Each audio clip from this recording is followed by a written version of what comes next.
ISA got started on November 24, 1985. To begin with, there were only 4 students. Then the next year, in 1986, February, we had the first music festival. It was a big success. After that, what became is history. It took us about 6 months to organize the first festival. Anybody who offered something that I can sing, dance, anybody who came along, we accepted. It was a big success. At this moment, ISA celebrates so many events, so many functions, 2-3 events in about a month. They had the Independence Day on August 15th and Republic Day on January 26th. It was a very, very cold day, difficult to get up. I didn't think many people would show up. I was surprised to see so many people gathered for the Independence Day. My husband said the students are celebrating the Independence Day. And I said, what time? He said 8 o'clock. And I said, oh my gosh, it's very early. But when I went there, I was amazed.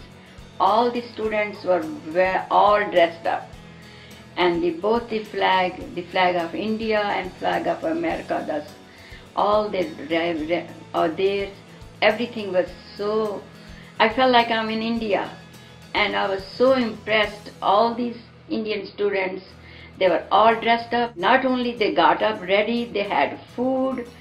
And it was just amazing. I felt that this is the best thing my husband decided, or at that time was so 4 students, now a big crowd, and I was very impressed. The students have been an asset to the community.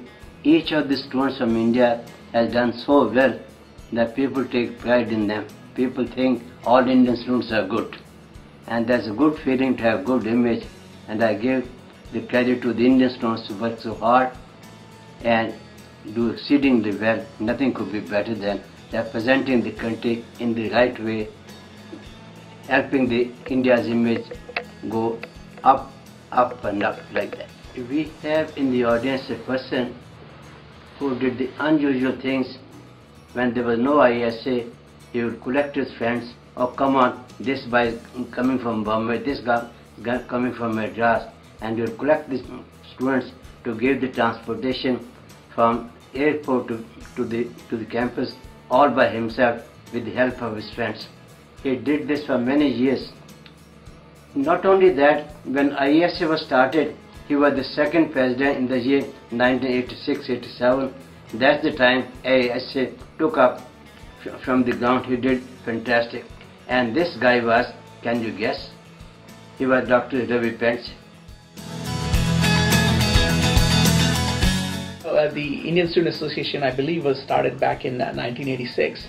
And the way it was started was 4 or 5 of us got together along with Dr. Bajaj, whom I hold in the highest esteem. And we decided to have an association together so we can start helping our future Indian students who would come. And thinking back to those humble beginnings, where ISA is today, it is just incredible the amount of work all of you these days do, because I can't even imagine ISA is what it is today. From 5 students to 300-400 students, and the work you do is simply amazing.